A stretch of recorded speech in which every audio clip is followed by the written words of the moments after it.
لبيك اللهم لبيك لبيك لا شريك لك لبيك لبيك اللهم لبيك.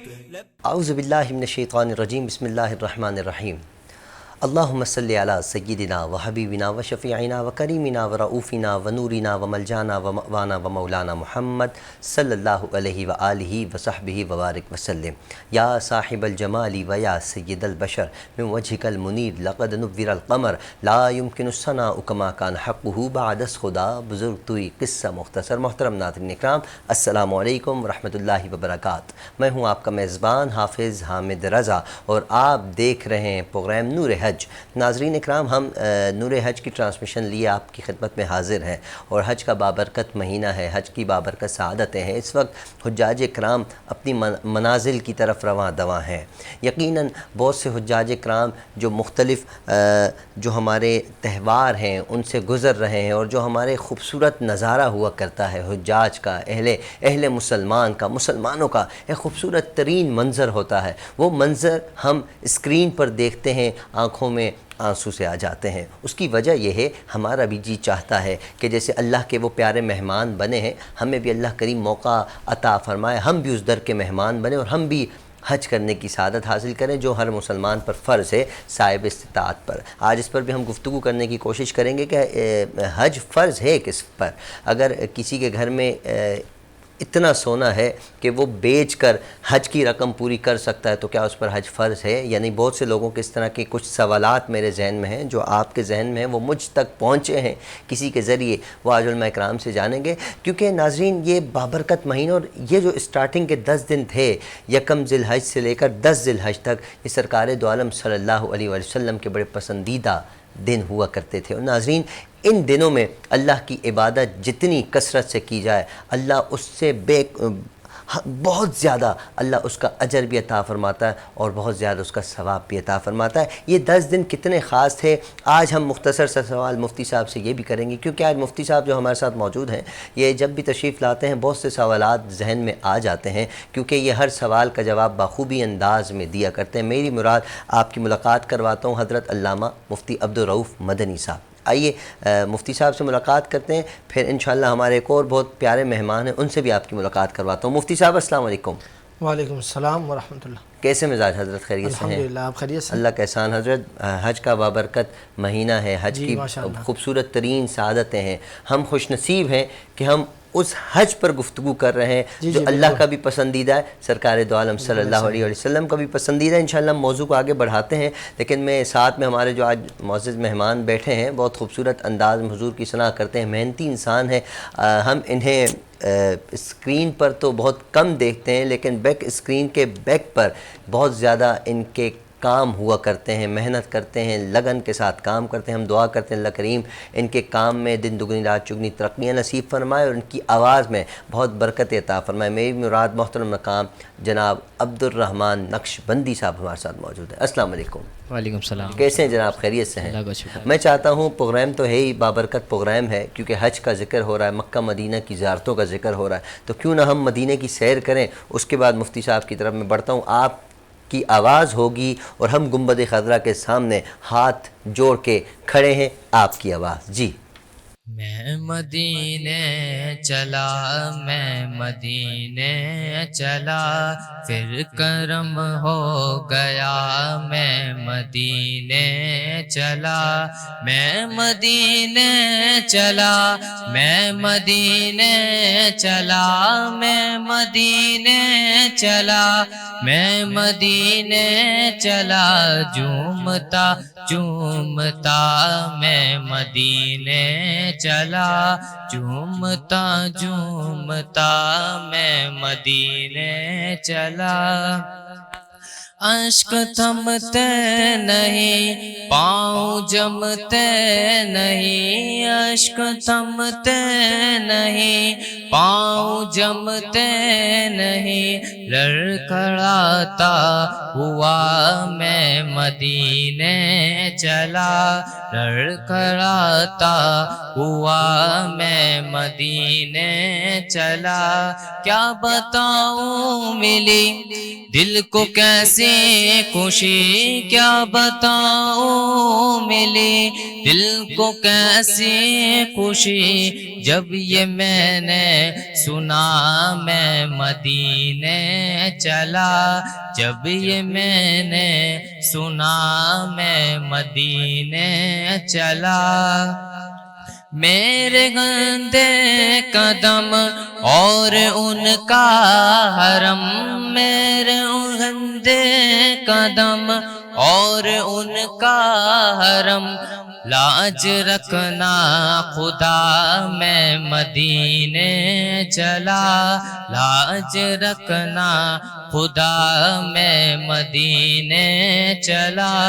ان کے مینار پر جب پڑے گی نظر، ان کے مینار پر جب پڑے گی نظر، کیا سرور آئے گا میں مدینے چلا، کیا سرور آئے گا میں مدینے چلا، میں مدینے چلا، میں مدینے چلا۔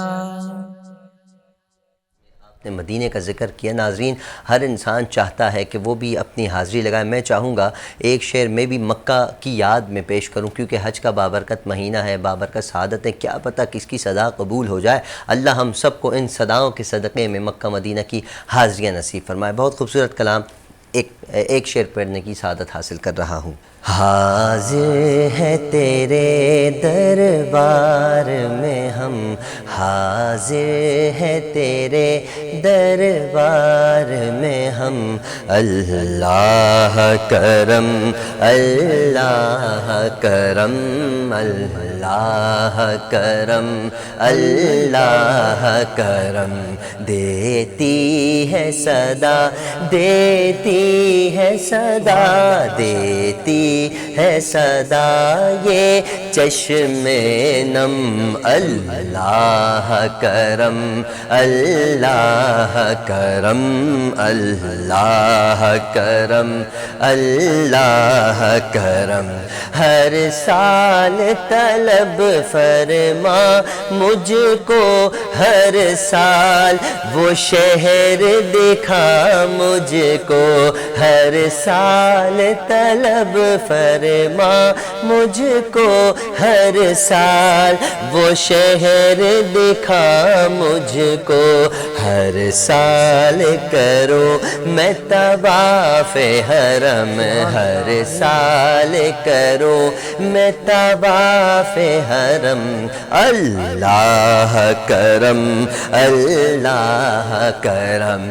میری آنے والی سب نسلیں نسلیں نسلیں نسلیں جی، میری آنے والی سب نسلیں، میری آنے والی سب نسلیں تیرے گھر آئے، تیرا در دیکھے مولا تیرے گھر آئے، تیرا در دیکھیں، اسباب ہو ان کو ایسے بے ہم، اللہ کرم، اللہ کرم، حاضر ہے تیرے دربار میں ہم، اللہ کرم، اللہ کرم۔ الحمدللہ ہر مسلمان کی یہ خواہش ہے کہ اللہ کا گھر ہو اور ہماری یہ گناہگار آنکھیں ہوں۔ جب انسان وہاں چلا جاتا ہے تو اس کی دل کی کیفیت بدل جاتی ہے، تبدیل ہو جاتی ہے، وہ دل کی کیفیت آنکھوں سے برسنے لگ جاتی ہے کہ میں اتنا گناہگار، میں اپنے گھر کی پڑوس کی مسجد میں جانے کے قابل نہیں، میں وہاں نہیں جاتا، اللہ نے مجھے اربوں کھربوں لوگوں میں چن کر اپنے در پر، اپنے گھر کے سامنے لا کر کھڑا کر دیا۔ انسان اپنی قسمت پر فخر کرتا ہے اور اپنی قسمت پر خوش ہوتا ہے اور خوشی کے آنسو نکل آتے ہیں۔ اللہ وہ بابرکت مہینہ، وہ بابرکت سعادت، وہ بابرکت وقت ہم سب کو عطا فرمائے۔ مفتی صاحب، حج کا بابرکت مہینہ ہے، میں سب سے پہلے تو یہ جاننا چاہوں گا، ہم پچھلے کچھ دنوں سے یہ ٹرانسمیشن کر رہے ہیں، مختلف علماء کرام تشریف فرما ہوتے ہیں، بڑے خوبصورت انداز میں بیان فرماتے ہیں۔ میں چاہوں گا سب سے پہلے آج یہ بتا دیں کہ حج بیسیکلی ہے کس پر فرض کس پر ہے حج؟ الحمدللہ والصلاة والسلام علی رسول اللہ، اما بعد فاعوذ باللہ من الشیطان الرجیم، بسم اللہ الرحمن الرحیم، وَأَتِمُّ الْحَجَّ وَالْعُمْرَةَ لِلَّهِ صدق اللہ العظیم۔ سب سے پہلے تو حامد بھائی آپ کا شکر گزار ہوں آپ کا بھی کہ حج کے حوالے سے اس اسپیشل ٹرانسمیشن میں وینس ٹی وی میں آپ نے مجھے مدعو کیا، آپ کا بھی شکریہ، وینس ٹی وی کی پوری ٹیم کا شکریہ کہ اتنی زبردست اس پروگرام میں جو ہے مجھے بات کرنے کی، گفتگو کرنے کی اجازت یا گویا کہ دعوت دی گئی۔ شکریہ۔ دوسری بات یہ ہے کہ جو آپ نے سوال کیا ہے، بالکل اس حوالے سے بھی ہمارے ہاں معاشرے میں کچھ جو ہے سمجھ لیں کہ بہت زیادہ کم علمی کا لوگ شکار ہیں۔ بہت سے ایسے لوگ ہیں جن پر حج فرض ہو گیا ہے مگر وہ حج ادا نہیں کرتے، کیونکہ جہاں حج 9-10 لاکھ کا ہو گیا ہے تو وہاں ساتھ ساتھ 10 لاکھ 12 لاکھ کا حج اگرچہ ہو گیا ہے تو ساتھ ساتھ ہر چیز کی قیمت بڑھ گئی ہے۔ اگر کسی کے گھر میں 6-7 تولہ سونا ہے تو وہ 12-15 لاکھ کو کراس ہو چکا ہے۔ جیسے آپ نے بنیاد میں کہا اپنے پروگرام کے تمہید میں کہ لوگوں کے ہاں سونا رکھا ہوا ہے، تو ایسا ہے سونے کی وجہ سے یا پراپرٹیز رکھی ہوئی ہوتی ہیں، پلاٹس اضافی ہوتے ہیں، گھر زیادہ ہوتے ہیں، یا ایک گھر یا 2 گھر جس میں ہم رہ رہے ہوتے ہیں ہماری ضرورت کا ہوتا ہے، اس کے علاوہ مختلف فلیٹس جو کرایوں پہ چل رہے ہوتے ہیں، گھر چل رہے ہوتے ہیں، یہ سب چیزیں انکلوڈ ہوتی ہیں حج کے واجب ہونے میں۔ چونکہ حج ایسی عبادت ہے جو زندگی میں ایک دفعہ فرض ہوتی ہے، یعنی فرض ہونے کے بعد زندگی میں 1 ٹائم اس کو پرفارم کرنا ہے۔ قربانی ہر سال کرنی پڑتی ہے، زکوٰۃ ہر سال دینی پڑتی ہے، جبکہ حج جو ہے یہ زندگی میں ایک دفعہ اس کو کرنا ہے فرض ہونے کے بعد۔ اس میں یہ بھی بتا دوں، بعض افراد جو ہے پہلے حج کر لیتے ہیں، ان پر فرض نہیں ہوا ہوتا، وہ حج کر لیتے ہیں، ماں باپ ان کو لے جاتے ہیں، یا یہ ہے کہ کسی سے کوئی اپنی چیز ضرورت کی چیز بیچ کر یا کوئی ایسا اہتمام کر کے وہ حج ادا کر دیتے ہیں، حالانکہ حج ان پر فرض نہیں ہوا ہوتا۔ اب بعد میں ان کی جب استطاعت ہو جاتی ہے تو وہ یہ سمجھ رہے ہوتے ہیں کہ ہم تو وہ حج کر چکے ہیں، حالانکہ اب دوبارہ ان پر حج کرنا ضروری ہے۔ جو ان کا اپنا حجۃ الاسلام ہے، جو ان کا اپنا فرض حج ہے، وہ اب فرض ہوا ہے تو اس کا ادا کرنا بھی ضروری ہے۔ اس کے لیے صاحب بہاری شریعت نے 8 شرائط بیان فرمائی ہیں، جیسے کہ مسلمان ہونا، آزاد ہونا، عاقل ہونا، بالغ ہونا، صحت مند ہونا، اس میں یہ تمام شرائط ہیں، تندرست ہونا، صحت مند ہونا۔ اسی طرح قدرت ہونا، سب سے مین شرط جو ہے نا وہ قدرت ہونا، کہ انسان اپنے گھر سے حج تک یعنی کعبۃ اللہ تک جانے کی راستے کی قدرت اسے حاصل ہو، اور اس کے پاس اتنا مال و متاع ہو، اتنا خرچہ ہو کہ وہ خود بھی صرف کرے، یعنی خود حج بھی کر سکے۔ جس دور میں بھی وہ حج کر رہا ہے، چاہے وہ پیدل سواری سے کر رہا ہے جیسے کہ آج سے پہلے دور، یا آج کے دور میں حج کرتا ہے تو بائی ایئر جتنے اخراجات ہیں وہ پورے کر سکتا ہو، پھر اس کے گھر کی جتنی ذمہ داری ہے، اس کے اپنے بچے ہیں، اس کے اپنے گھر والے ہیں، تو ان کی جن کی ذمہ داری اس کے ذمے پر ہے، ان کا بھی اتنے عرصے کے لیے اس کے پاس خرچہ موجود ہو، ماہانہ خرچہ، یعنی ان کا نفقہ بھی موجود ہو اور اپنا نفقہ بھی موجود ہو، اور اس کے کاروبار پہ، اس کی ضرورت کی زندگی پر کوئی اثر انداز نہ ہوتا ہو، یعنی اسے اپنا مکان نہ بیچنا پڑے، اپنی ضرورت کی گاڑی نہ بیچنی پڑے، اپنے ضرورت کے کپڑے، اپنے ضرورت کی کتابیں، یعنی ضرورت کی جتنی چیزیں ہیں ان کو نہ بیچنا پڑے، اور پھر اس کے پاس اضافی اتنا ہو جاتا ہے، جیسے کہ 4-5 گاڑیاں ہیں، یہ ایک گاڑی بیچ دیتا ہے 20-25 لاکھ کی تو آرام سے حج کر لے گا۔ 6-7-8 تولہ، 10 تولہ، 20 تولہ سونا رکھا ہوا ہے تو 10 تولہ 7 تولہ اگر وہ بہن یا 10 تولہ سونا بیچ کر وہ خود بھی اور اپنے ساتھ اپنے محرم کا بھی خرچہ اٹھا سکتی ہیں تو اس عورت پر بھی حج فرض ہو جائے گا۔ اسی طرح کسی شخص کے پاس وہ تمام شرائط، اچھا اس میں یہ بات میں نے رکھا جائے، جو پیچھے میں نے 7 شرائط بیان کی وہ سب شرائط پائی جائیں۔ اگر یہ بیمار ہے، مال بہت سارا ہو، نابینا ہے یا اپائج ہے، لنگڑا ہے، لولا ہے، بیمار اتنا زیادہ ہے تو پھر اس پر حج فرض نہیں ہے، اگرچہ کہ مالی طور پر مستحکم ہی کیوں نہ ہو، معذور پر حج فرض نہیں ہے، حج فرض نہیں ہے، اس پر حج فرض نہیں ہے، وہ اپنی استطاعت سے یا اپنے پیسے سے خود شوق سے کرنا چاہتا ہے تو آپ جانتے ہیں اور ناظرین بھی بہت سارے جانتے ہیں کہ وہاں پر فیسلٹیز تو دی ہوئی ہیں، لیکن اس کے باوجود شریعت نے ان پر واجب نہیں کیا ہے۔ مریض پر، بیمار پر، اپاہج پر، نابینا پر، ان پر حج فرض نہیں ہے، تو وہ تمام شرائط اپنی جگہ پوری ہو، بالغ ہو، عاقل ہو، کوئی کچھ افراد ہوتے ہیں ذہنی طور پر کمزور ہو جاتے ہیں ان پر بھی حج فرض نہیں ہے، جو بچے ہوتے ہیں بلوغت کی عمر سے جن کی عمر کم ہے ان پر بھی حج فرض نہیں ہے۔ یہ تمام شرائط ہونے کے ساتھ ساتھ پھر مالی طور پر اتنا مستحکم ہونا کہ یہاں سے مکہ المعظمہ جائے اور واپس آ سکے اور گھر پہ بھی اس کے کوئی اثر انداز نہ ہو، کوئی مشکل پیدا نہ ہو، تو ایسے شخص پر حج کرنا فرض ہے۔ اچھا، ایسے شخص پر حج کرنا فرض ہے۔ اگر ایک شخص ہے اس کے پاس پیسہ مال بہت زیادہ ہے لیکن وہ سارا خرچ کرنے کے بعد حج پہ چلا گیا لیکن گھر والے اس کے پریشان ہیں راشن پانی کے لیے، تو اس کا حج قابل قبول ہے؟ دیکھیں، حج تو کرنے سے ادا تو ہو جائے گا، یہ ایک عبادت ہے۔ اس کی مثال ایسی ہے کہ ایک شخص کی والدہ بیمار ہے یا والد بیمار ہے، اس کی خدمت کی ضرورت ہے اور وہ والد والدہ کو چھوڑ کر کسی محفل میں شرکت کرتا ہے، کسی پروگرام میں شرکت کرتا ہے اور وہ جا کر جو ہے نا وہاں پر اللہ کے ذکر میں مشغول ہوتا ہے، تو وہ ذکر کرنا بھی مستحب عمل تھا، وہ اجتماع بھی مستحب عمل تھا اور والدین کی خدمت اس پر واجب تھی۔ تو اب اس نے والدین کی خدمت کو ترک کر کے یا ان کی خدا نخواستہ اگر ان کی اجازت کے بغیر گیا ہے تو پھر وہ ان کی نافرمانی میں گیا ہے۔ اب یہاں یہ نافرمانی کرنے کی وجہ سے گناہگار تو ہوگا لیکن وہ نیک عمل کرنے کی وجہ سے وہ نیک عمل پر کوئی اثر انداز نہیں ہوگا، وہ اپنی جگہ قابل قبول ہے، یہ اس نے گناہ کیا۔ اسی طرح کوئی شخص اس پر حج واجب نہیں ہے، فرض نہیں ہو رہا، اس کے پاس اتنی استطاعت نہیں ہے، لیکن وہ کیا کرتا ہے کہ اپنا وہ گھر جس میں وہ، اس کے بچے، اس کے گھر والے، اس کے والدین رہ رہے ہیں، وہ اٹھا کر حج کے شوق میں اس گھر کو بیچ دیتا ہے۔ سپوز 30 لاکھ 35 لاکھ کا گھر بیچ دیتا ہے اور 15-20 لاکھ روپے اپنی زوجہ یا اپنے بچی یا کسی کے حج پر لگا کے باقی اب پیچھے جو گھر والے ہیں، والد والدہ ہیں یا بہنیں ہیں یا اس کے جو اپنے بچے ہیں، وہ جو ہے در در کی ٹھوکریں کھا رہے ہیں، تو اب وہ اس عمل کی وجہ سے گناہگار ہوگا۔ حج اس کا، یہ حج فرض نہیں ہوا، حج اس نے ادا کر دیا، لیکن حج تو اللہ قبول کرنے والی ذات ہے، لیکن یہ اس نے اپنی جگہ گناہ کیا، وہ نہیں کیا اپنی جگہ ہے، وہ اللہ قبول کرنے والا ہے۔ اچھا حضرت، ایک سوال اور ذہن میں آ رہا ہے، کیونکہ مہنگائی کا دور ہے، غربت بڑھتی چلی جا رہی ہے ہمارے، اسپیشلی ہمارے پاکستان میں، ہمارے شہر کراچی میں بھی، اور پورے شہر سے مختلف شہروں سے حجاج جا رہے ہیں، حج کرنے جا چکے ہیں، وہاں پہنچ چکے ہیں۔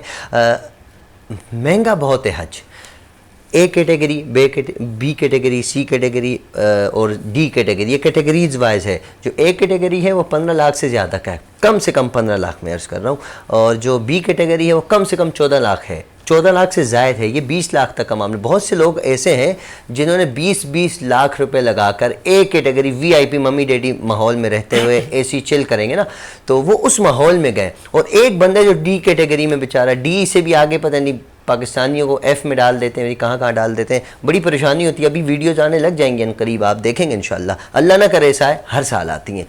ایک اے کیٹیگری والا ہے، ایک ای یا اس سے بھی آگے کی کیٹیگری والا ہے، بڑی پرابلم ہو رہی ہے، بڑی پریشانیاں ہو رہی ہیں، تو کیا ثواب دونوں کا ایک ہے یا فرق ہے ثواب میں؟ کیا فرماتے ہیں؟ دیکھیں حامد بھائی، اے کیٹیگری ہو یا ڈی کیٹیگری ہو، یعنی سب سے لو کیٹیگری کا بندہ ہو یا اے کیٹیگری کا بندہ ہو، حج کا جو ماحول ہے اور حج کے جو ارکان ہے، 7 تاریخ کو تیاری کرنا، 8 تاریخ کو نکلنا اور 9 کو میدان عرفہ میں جانا، پھر مزدلفہ پہنچ کر پھر مینا میں جانا، یہ ارکان ادا کرنا ہی جو ہے حج ہے جی، اور ان ارکان کو خوش اسلوبی سے ادا کرنا ہی حج ہے۔ تو جو اشخاص بہت زیادہ اے کیٹیگری کو فوکس دیتے ہیں اور اہمیت دیتے ہیں نا، یعنی آپ نے جیسے کہا اے سی میں جا کر رہتے ہیں، وی آئی پی پروٹوکول میں جاتے ہیں، تو ان کے حج میں ہم نے دیکھا ہے پریشانیاں واقع ہو جاتی ہیں، کیونکہ جب ایک شخص اے سی کے کمرے سے فل دھوپ میں نکلتا ہے نا، اس کے لیے مشکل ہو جاتا ہے اس کو برداشت کرنا۔ وہ چہ جائے کہ مستقل کھلے آسمان تلے 4-4 6-6 گھنٹے اس کے ذہن میں اپنے ایسی بس ہو گیا جلدی جاؤں، تو وہ جلدی جانا، وہ ذوق عبادت کا، وہ جو عبادت کا شوق ہے، ذوق ہے، وہاں دعائیں مانگنا ہے۔ میں اکثر ایک بات کرتا ہوں کہ اللہ ہمیں حج کی توفیق عطا فرمائے۔ بہت سے لوگ ایسے ہیں جب یہ میدان عرفات میں ہوتے ہیں نا تو اکتا جاتے ہیں، حالانکہ قرآن میں اللہ فرماتا ہے فلا رفث ولا فسوق ولا جدال فی الحج، فسوق نہیں ہے وہاں، دل میں آہ نہیں ہے یہ کیا میں کہاں آ گیا ہوں، میں تو تھک گیا ہوں یار کب ختم ہوگا، یہ سب ناشکری کے کلمات ہیں۔ یہ وہ مقامات ہیں، یہ مقام عرفہ وہ ہے جہاں حضرت ابراہیم علیہ السلام کو پہچان ہوئی کہ ہاں یہ خواب اللہ کی طرف سے ہے۔ مقام عرفہ وہ ہے جہاں حضرت آدم اور بی بی حوا کی ملاقات ہوئی، انہوں نے پہچان کی یہ عرفہ کا میدان ہے، یہی وہ میدان ہے جہاں میرا اور آپ کا حساب بھی ہوگا۔ تو یعنی پہچان کا دن ہے، تو اے بندے مقام عرفہ میں اپنے رب کو پہچاننے کی کوشش کر۔ جب تو یہاں دنیا میں 5 منٹ سے زیادہ ہم دعا نہیں کر سکتے حامد بھائی، تو وہاں ہم 6 گھنٹے کی دعائیں کیا مانگیں گے؟ اور یہی جگہ ہوگی، یہی زمین ہوگی، اور ہزاروں سال کے برابر ایک دن ہوگا، میدان محشر ہوگا، رب العالمین کی بارگاہ میں ہوں گے۔ تو یہ وہ مقام ہے جہاں پریکٹیکلی طور پر آپ کو موقع مل رہا ہے رب سے دعائیں مانگنے کا، گڑانے کا، رونے کا۔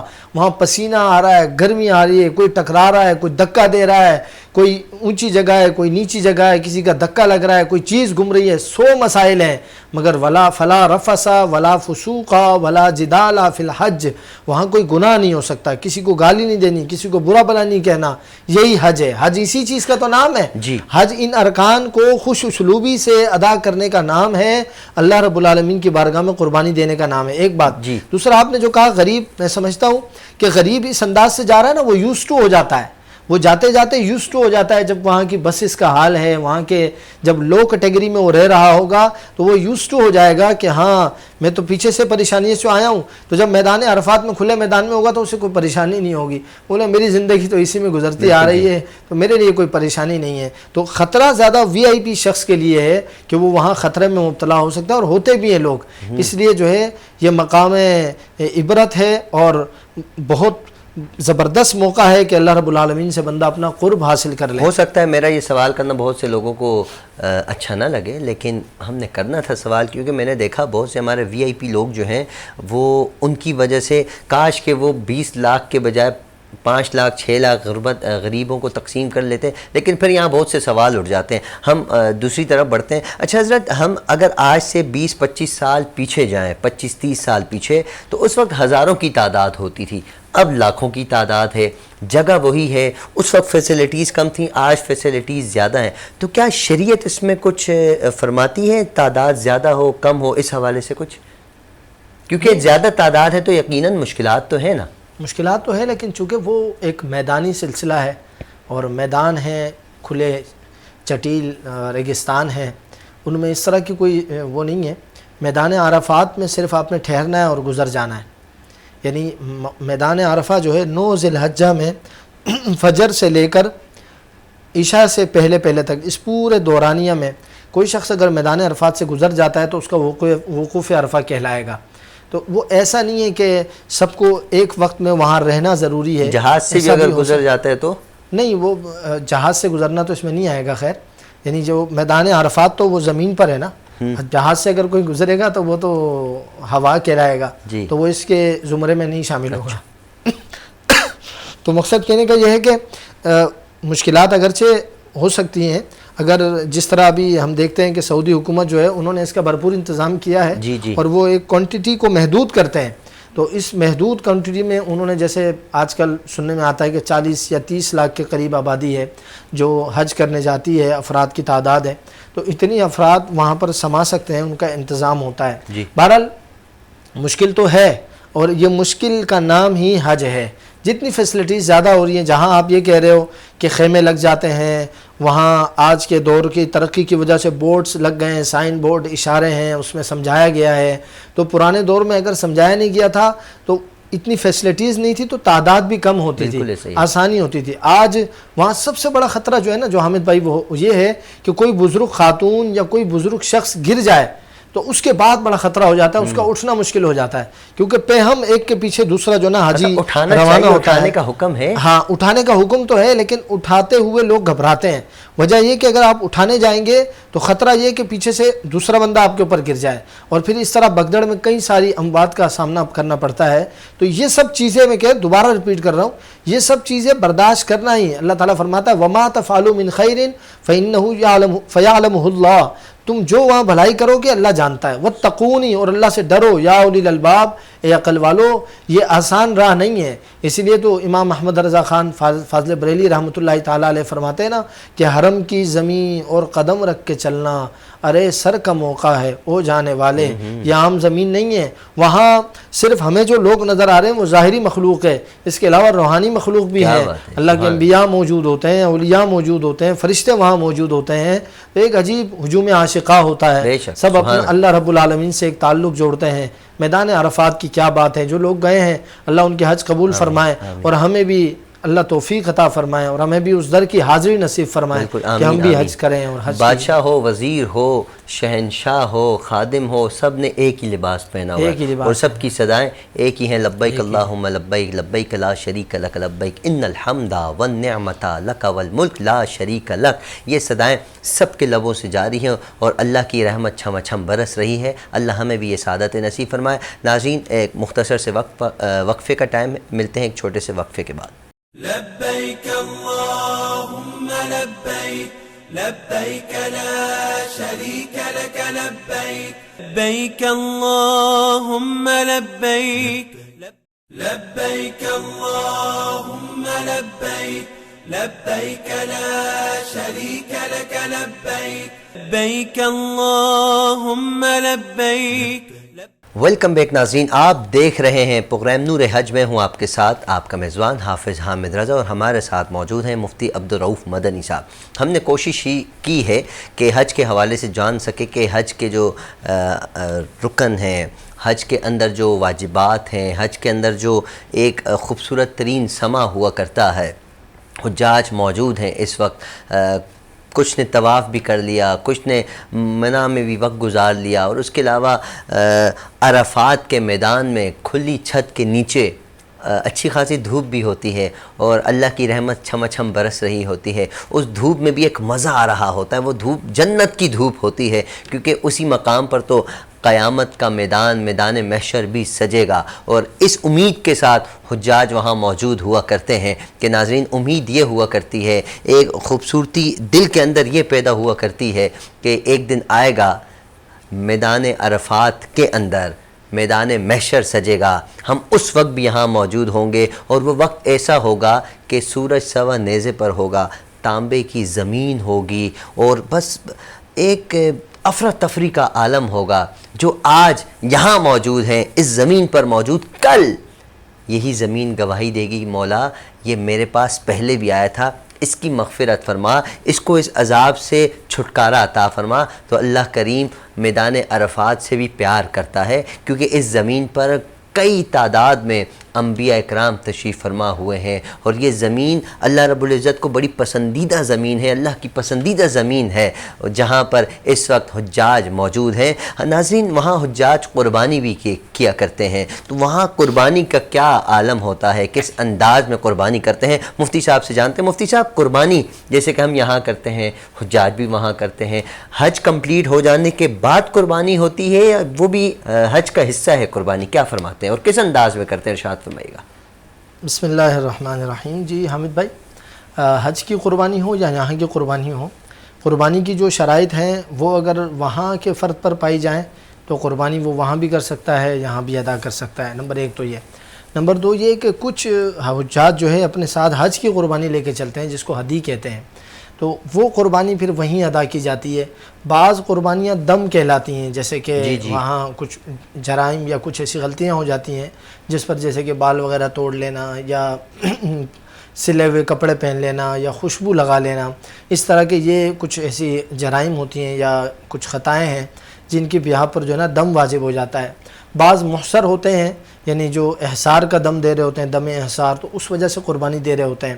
تو وہاں تو جو ان کا حدود حرم کے اندر ہی قربان گاہ جو بنائی ہوئی ہے اسی مقام پر حجاج قربانی کرتے ہیں اور اس قربانی کو پھر غربا میں, وہاں کے غربا میں تقسیم کر دیا جاتا ہے. اچھا, وہاں بھی غریب بستے ہیں؟ بالکل, وہاں پر باقاعدہ اس کا پورا ایک سسٹم ہے کہ وہ قربانی کرنے کے بعد اس گوشت کو غریبوں تک پہنچا دیتے ہیں.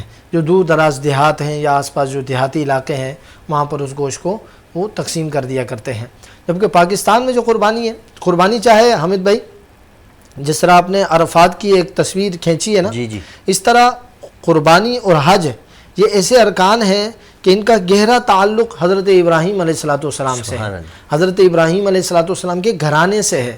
آپ دیکھیں حج میں یوم الترویہ میں ہم نکلتے ہیں عرفات کی طرف، تو یوم الترویہ وہ دن ہے جس دن حضرت ابراہیم علیہ السلام اپنے خواب کے حوالے سے جو انہوں نے دیکھا ہوتا ہے کہ میں نے اپنی بہترین چیز کو قربان کرنا ہے، اس کے حوالے سے ایک شک میں مبتلا ہوتے ہیں، ایک خیال میں مبتلا ہوتے ہیں کہ کیا کہ اس خواب میں کیا کہا گیا ہے، کیا یہ اللہ کی طرف سے؟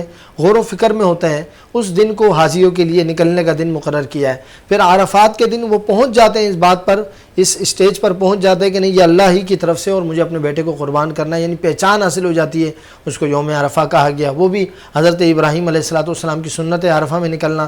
پھر آپ رات کو مینا کی طرف گئے اپنے بچے کو لے کر وہاں قربان کرنے کے لیے، حضرت اسماعیل علیہ السلام مینا کا جی زمین تھی، مینا کی زمین تھی، جی اللہ اس طرف نکلتے ہیں۔ تو حضرت اسماعیل علیہ مینا کی طرف جب آپ نکلے نا، مینا کی طرف سے قربان گاہ کی طرف، تو مینا وہ مقام ہے جہاں اپنے شیطان کو کنکر مارے۔ شیطان آپ کے سامنے آیا نا کہ یہ کیا کرتے ہو ابراہیم، اپنے بیٹے کو قربان کر رہے ہو، 80 سال بعد یا 100 سال بعد جو بچہ پیدا ہوا ہے اس کو قربان کر رہے ہو۔ حضرت ابراہیم علیہ السلام نے کہا تو شیطان ہے، کنکر مارے، اس کو بھگایا۔ تو وہ جہاں جہاں کنکر مارے ان مقامات پر آج مینا میں جو ہے جمرات رکھ دیے گئے ہیں، چھوٹا بیچ کا اور بڑا شیطان، وہیں پر نشانات بنا دیے گئے ہیں۔ تو آج میں آپ کے پروگرام کے توسط سے کہوں گا، آج ہم کنکر تو مار رہے ہیں، ان کی ادا تو اپنا رہے ہیں، لیکن اس ادا کا مطلب نہیں سمجھ رہے کہ مطلب کیا ہے۔ جس طرح عرفات کا ایک میدان ہے نا، اس کا ایک مطلب ہے، وہاں اللہ رب العالمین سے اپنا تعلق جوڑنا ہے۔ اسی طرح مینا میں آ کر آپ نے اس بات کا عزم کرنا ہے کہ شیطان تو ہمارا دشمن ہے، اور تو جہاں میرے دل میں خیال آیا، میری زندگی میں یہ خیال آیا کہ یہ کام شیطان کروا رہا ہے، میں نے لا حول پڑھ کے تجھ پر کنکر مارنا ہے۔ حضور نے فرمایا نا الٹی جانب اپنی 3 دفعہ تھوک دو، وہ شیطان ہے جو تمہیں برا خیال دلا رہا ہے، لا حول ولا قوت الا باللہ پڑھ لو۔ تو پھر وہاں سے مینا سے جو ہے قربان باغ گاہ کی طرف جا کر قربانیاں دی جاتی ہیں۔ یہ بھی سنت ابراہیمی ہے جو ہم کنکر مارتے ہیں؟ جی جی جی، یہ بھی سنت ابراہیمی ہے، اور عرفات میں آنا یہ بھی سنت ابراہیمی ہے۔ صفا و مروہ میں جو ہم دوڑ لگاتے ہیں، صفا و مروہ میں دوڑ لگاتے ہیں، یہ حضرت بی بی حاجرہ رضی اللہ تعالیٰ عنہ کی سنت ہے۔ اور اسی طرح ہم مقام ابراہیم پر جو نماز پڑھتے ہیں وہ بھی حضرت ابراہیم علیہ السلام کی یاد ہے۔ تو ابراہیم علیہ السلام کے گھرانے سے بڑا خاص مطلب یہ حج ایک نسبت والا سلسلہ ہے، اس سے نسبت ہے مختلف انبیاء اکرام سے۔ جی ایسا ہی ہے، بالکل آپ بالکل میں سمجھتا ہوں کہ اس جگہ پر پہنچ گئے ہیں کہ حج اصل میں اللہ کے پیاروں کی اداؤں کو ادا کرنے کا نام ہے۔ کیا بات ہے! اگر کوئی پوچھے کہ حج کیا ہے تو اس کا سادہ سا پیغام یہ ہے، سادہ سا مطلب یہ ہے، اگر کوئی پوچھے نا کہ حج کیا ہے، کوئی آپ سے پوچھے، کوئی ناظرین سے پوچھے حج کیا ہے، تو سادہ سا معنی یہ ہے اللہ کے پیاروں کی اداؤں کو ادا کرنے کا نام ہے۔ اور یہی جواب قربانی کا بھی ہے کہ قربانی کیا ہے؟ قربانی کیا ہے؟ تو اللہ کے پیارے کی ادا کو اپنانے کا نام ہے۔ ہم نے کیا قربانی پیاروں یہاں پیارے، ہاں کیا بات ایک ہے نا۔ اچھا ہم کیا قربانی کریں گے؟ ہم تو ایک جانور لیتے ہیں، کچھ لوگ تو ایسے ہیں ان کے لیے 1 لاکھ 2 لاکھ 10 لاکھ نکالنا کوئی شے ہی نہیں، کوئی چیز ہی نہیں ہے نا۔ جو جن کے پاس کروڑوں ہیں، 10 لاکھ کا 20 لاکھ کا جانور کرنا کیا ہے؟ اس والد سے پوچھو جسے 100 سال کے بعد بیٹا ملا ہے، وہ بیٹا آج جوان ہوا ہے، 13 سال یا 15 سال یا 17 سال، مختلف روایات ہیں۔ حضرت اسماعیل علیہ السلام کی جب عمر ہوئی ہے تو اللہ تعالیٰ نے خواب دکھایا ابراہیم علیہ السلام کو۔ حضرت ابراہیم فرماتے ہیں 23ویں پارے میں سورۃ الصافات میں اس مضمون کو بیان کیا، فرمایا انی ارا فی المنام انی اذبحک، اے میرا بیٹا میں نے خواب میں دیکھا ہے کہ میں تجھے ذبح کر رہا ہوں، فانظر ماذا تری، تیری کیا رائے ہے؟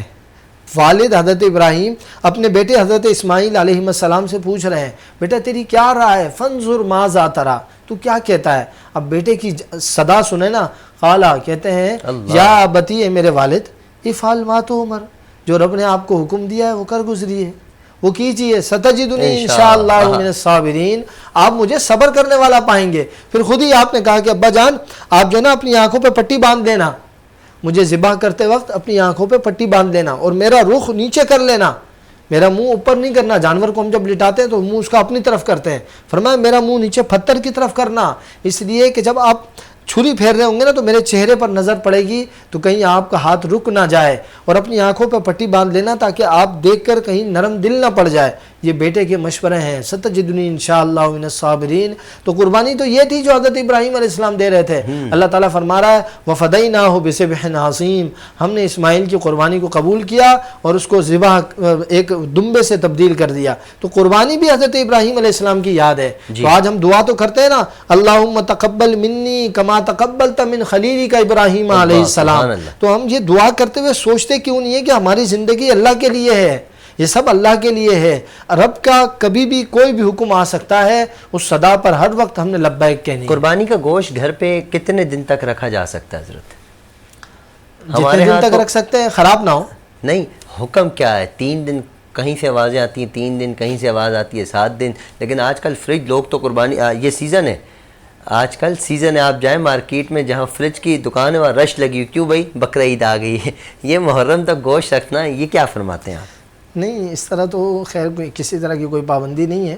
قربانی جو مطلوب ہے نا اللہ رب العالمین کو، رسول اللہ صلی اللہ علیہ وسلم نے ارشاد فرمایا کہ 10 ذی الحجہ سے 12 ذی الحجہ، 10 ذی الحجہ کی فجر کے بعد سے 12 ذی الحجہ کی مغرب سے پہلے تک، ان 3 دنوں کے درمیان اللہ رب العالمین کو جانور کا خون بہانے سے بہتر کوئی بھی عمل قابل قبول نہیں ہے. سب سے بہترین عمل جو ہے قربانی کرنا ہے. اور یہ 3 دن ہے، اور گوشت کے بھی آئی تھنک 3 حصے تو یہ جو ہے قربانی کرنا ایک الگ چیز ہے، یعنی جانور کو ذبح کر دینا اللہ کے نام پر، یہ قربانی ہے. اس کے بعد گوشت کے اور لوازمات ہیں.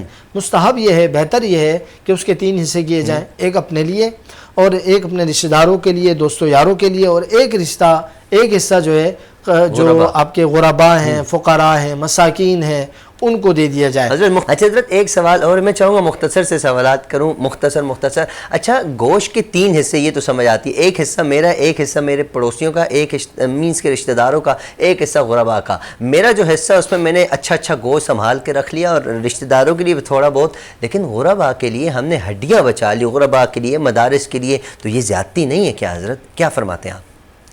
نہیں حامد بھائی، بات یہ ہے نا کہ یہ پھر قربانی تو نہیں ہوئی نا. قربانی تو اپنے نفس کی، اپنی ذات کی قربانی دینے کا نام ہے. اور دوسری بات یہ ہے کہ یہی تو وہ موقع ہوتا ہے سال بھر میں. حامد بھائی ایسے لوگ ہیں جو مہینے میں اگر گوشت لاتے ہیں نا ایک دفعہ، تو 1 پاؤ آدھا پاؤ گوشت لے کر آتے ہیں. وہ لوگوں کو امید ہوتی ہے کہ قربانی کی ہے تو قربانی والے گوشت دیں گے. وہاں پر اگر آپ یہ طرز عمل اپنائیں گے تو پھر یہ تو غرباء کے کام آنا تو نہ ہوا نا. تو اس لیے قربانی، عید قرباں جو ہے لوگوں کے ساتھ ان کے غم، ان کی مشکلات بانٹنے کا نام ہے، ان کے کام آنے کا نام ہے. میں اکثر ایک بات کہا کرتا ہوں کہ جو شخص 25,000 کا بکرا قربان کر سکتا ہے تو وہ 10 دن کے بعد 1,000 روپے کا گوشت نہیں لے سکتا، وہ لے سکتا ہے. تو لیکن جس کے گھر آپ آدھا کلو یا 1 پاؤ کی یا 1 کلو کی تھیلی بنا کر بھیج رہے ہیں نا، شاید اس کے گھر مہینے کے بعد بھی 1 کلو گوشت ایک ساتھ نہ آئے. تو یہ سوچ کر جو ہے آپ غرباء کی مدد کریں، اپنے نفس کی قربانی دیں. اور ہاں جو آپ کا حصہ ہے، اگر جیسے آپ بڑا جانور لے کر آتے ہیں، 3 من 4 من کا جانور ہے، تو اس میں 1 من آپ کو گوشت آ جائے گا، کافی ہے.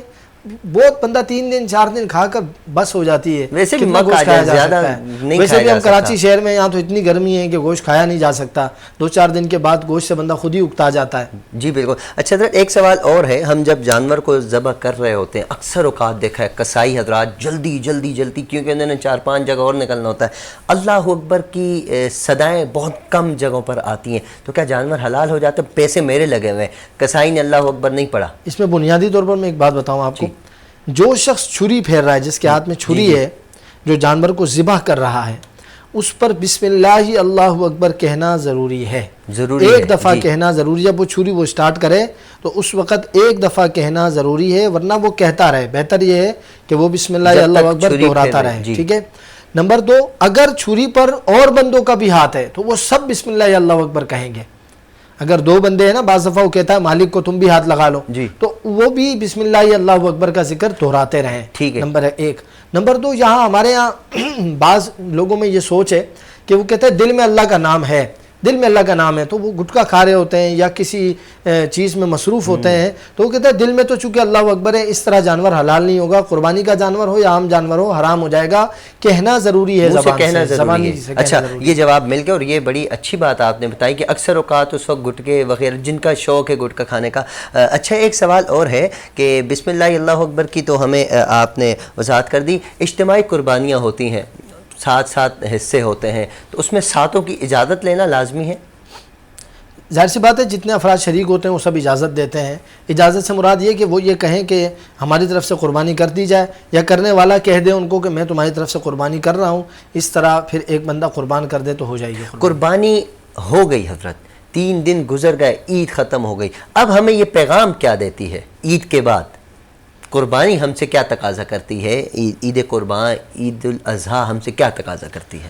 دیکھیں نا، قربانی کا مطلب یہ ہے کہ اللہ رب العالمین کی رضا کے لیے اپنا مال، اپنی جان قربان کر دینا، دے دینا، یعنی اس کی پرواہ اللہ کے لیے نہ کرنا.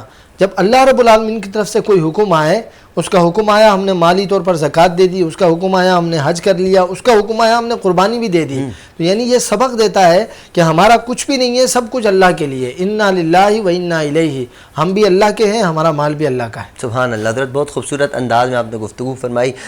چھوٹے چھوٹے سوال تھے، ان کی آپ نے بڑے اچھے انداز میں وضاحت فرمائی، جواب عنایت فرمایا. آپ کا بہت بہت شکریہ. امید کرتا ہوں آپ آئندہ بھی تشریف لائیں گے. آپ کو بھی دل کی گہرائیوں سے ایڈوانس عید مبارک ہو. ناظرین اکرام، آپ سب کو بھی بہت بہت شکریہ. آپ کو اور آپ کی تمام گھر والوں کو، اہل خانہ کو ہماری جانب سے ایڈوانس عید مبارک بھی ہو. اور اس عید پر اپنے اہل و عیال پڑوسی سب کا خیال رکھیے. اچھا، پروگرام کا اختتام ہوگا. عبد الرحمن نقشبندی صاحب کلام پیش کریں گے، اور میں آپ سے اجازت چاہتا ہوں ہمیشہ کی طرح مجھے اور میرے گھر والوں کو، میری پوری فیملی کو، ہماری اس پوری ٹیم کو، وینس کو، ہمارے علماء اکرام کو، نعت خواں حضرات کو، سب کو اپنی دعا میں یاد رکھیے اور اپنا خیال رکھیں. السلام علیکم. حاضر ہیں تیرے دربار میں ہم، حاضر ہیں تیرے دربار میں ہم. اللہ کرم، اللہ کرم، اللہ کرم، اللہ کرم. دیتی ہے صدا یہ چشم نم، دیتی ہے صدا یہ چشم نم. اللہ کرم، اللہ کرم، اللہ کرم، اللہ کرم. جن لوگوں پہ ہے انعام تیرا، ان لوگوں میں لکھ دے نام میرا، ان لوگوں میں لکھ دے نام میرا. محشر میں رہے میرا، محشر میں رہے میرا یہ بھرم. اللہ کرم، اللہ کرم، اللہ کرم، اللہ کرم.